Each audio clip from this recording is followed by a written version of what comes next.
The Solstice event for 2021 has brought some pretty cool secrets for us Guardians to find. A statue that grants rewards, changes to the Fallen Camp, some epic European aerial zone lore, and this. Today we're going to dive into some of the secrets and mysteries behind the Solstice of Heroes event.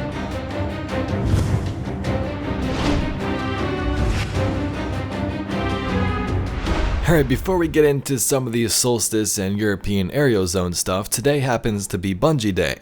This is a day they always celebrate within Bungie. They celebrate the company, the games they made, and things like that. And usually there could be some new reveals, possibly an emblem coming, and some rewards along those lines. And today, so far, Bungie happened to tweet just this.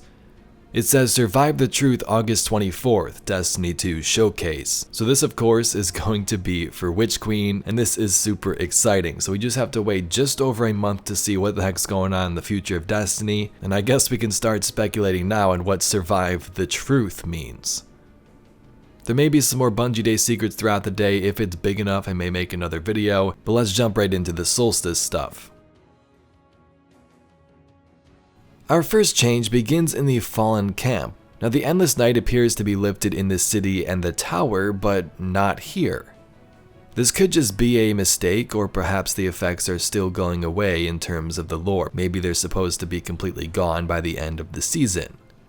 But we do have some notable changes in this area, like a giant fallen catch that is now in the skybox.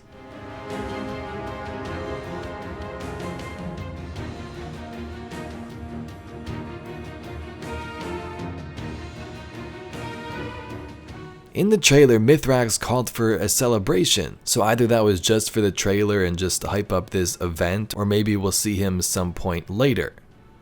Although Solstice and the European Aerial Zone have been around for a couple of years now, I either forgot or didn't know that there was any lore tied to this place.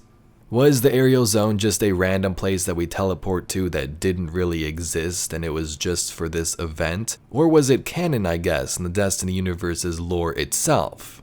And it turns out it is. When Solstice began a few years ago, Ghost receives coordinates to a floating island somewhere off the coast of the Winding Cove in the European Dead Zone. It's been dubbed the European Aerial Zone, and apparently it's an excellent place to perform combat drills and also meditate. Another line of text from that event said, "Investigate the European Aerial Zone." I'm hearing a lot of comms chatter about some kind of floating island in the European Dead Zone. Wonder if it has anything to do with Solstice. Ghost. So this place is real and exists somewhere near the Winding Cove according to Ghost. Now this is not it though. The actual zone itself was formed thanks to Eva and also Ikora. This makes sense because Eva runs these types of events and Ikora has the power to do so, but the real work was done by some warlocks who literally lifted parts of the European Dead Zone into the sky to make the Aerial Zone. We know that warlocks like to glide and float around wherever they can, and apparently they now have islands that can do that thanks to their abilities. Now it does seem at first that this zone would be some type of meditation, that it doesn't actually exist, but thought that this was something that most people definitely missed for sure. Perhaps Bungie has changed it in the past couple of years where it is just some type of meditation, but there's that for you. Next up, I want to document some of the cool places in the Aerial Zone itself. Now, I'm often swinging around from building to building looking for the next enemy to slay, so let's stop, take a deep breath, and enjoy this beautiful scenery.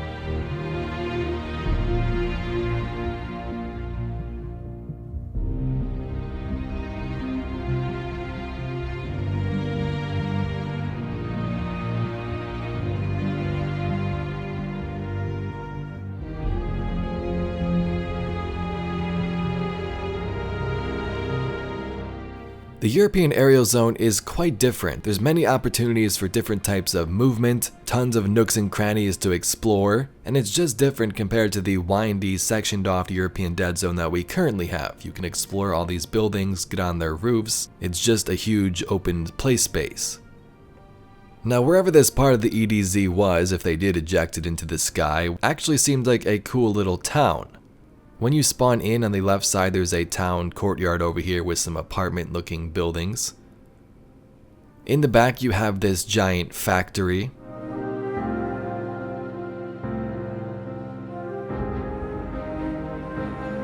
Skyscrapers and a parking garage can be seen on the right with tons of different floors to explore.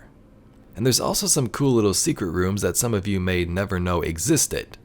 This specific room right here may have been used for chests in previous years, and maybe this one I just didn't get the chest yet, but the access point is found through a bus in the corner of the map.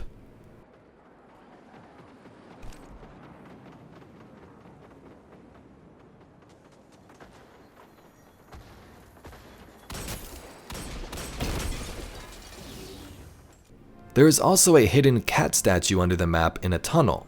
And this year you actually get a triumph and a weapon for feeding the cat.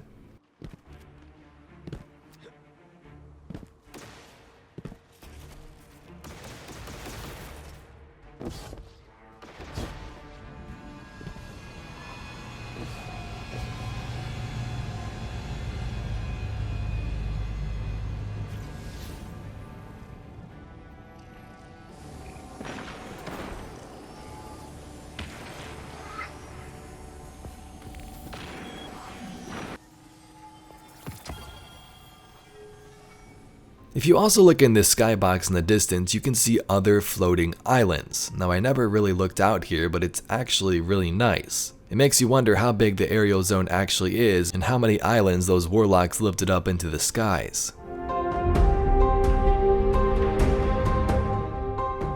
Before we wrap up the video, let's add in some tips and tricks for those grinding the Solstice event.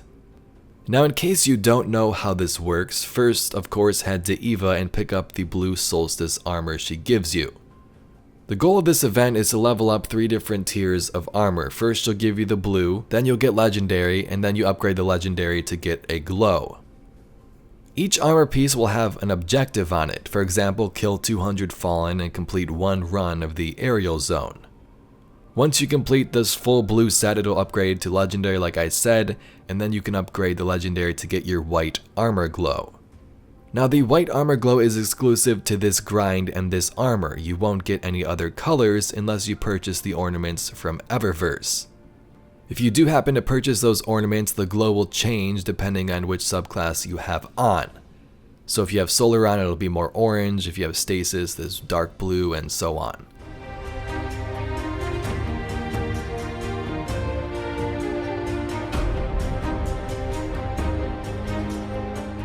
When in the aerial zone, the objective is to kill as many bosses as possible to get more chests at the end. My biggest tip for this is make sure you use the teleporters on the outside of the map. They, most of the time, send you where you need to go or pretty darn close.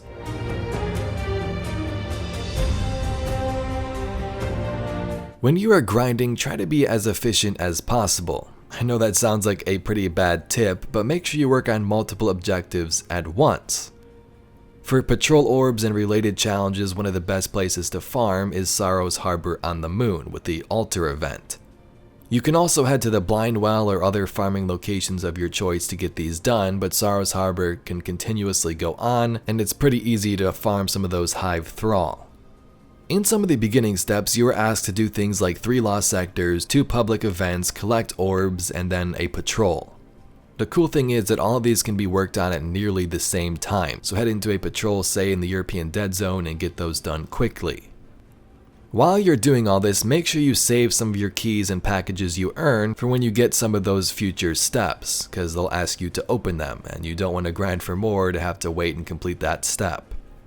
When you get to the legendary armor, you'll have to do certain activities like battlegrounds, Wrathborn hunts, and some others. Here is the percent each of those activities will grant you. The Altar of Sorrow will give you 5% per wave, or Overrides will give you 34% per run.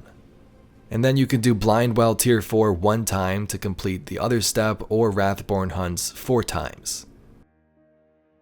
The last upgrades to get your white glow looks like this. You'll have to complete a raid, do a Master or Grandmaster Nightfall. It's pretty easy at 1340 for Master, I believe. And then do some things like Stun Champions. So it's pretty simple, it's just about getting some friends together to do things like the raid. We just did Riven because you can wish wall to it and it's pretty simple. After you fully upgrade the armor on one class, Eva has some accelerators which will make it go by quicker on your other characters. So right now I'm on my Warlock, my second character for this event, and everything is counting as double. So if I need 100 orbs, I only really need to get 50. Anyway, Guardians, I hope you enjoyed this video on the Solstice of Heroes and the European Ariel Zone. If anything else pops up during this event, I'll probably make a video on that as well, but for now that's all we got. If you'd like to see some other Destiny lore and mysteries just like this video, be sure to subscribe to the channel. Anyway, thank you very much for watching. My name's EAZ, and I'll catch you all in the next video.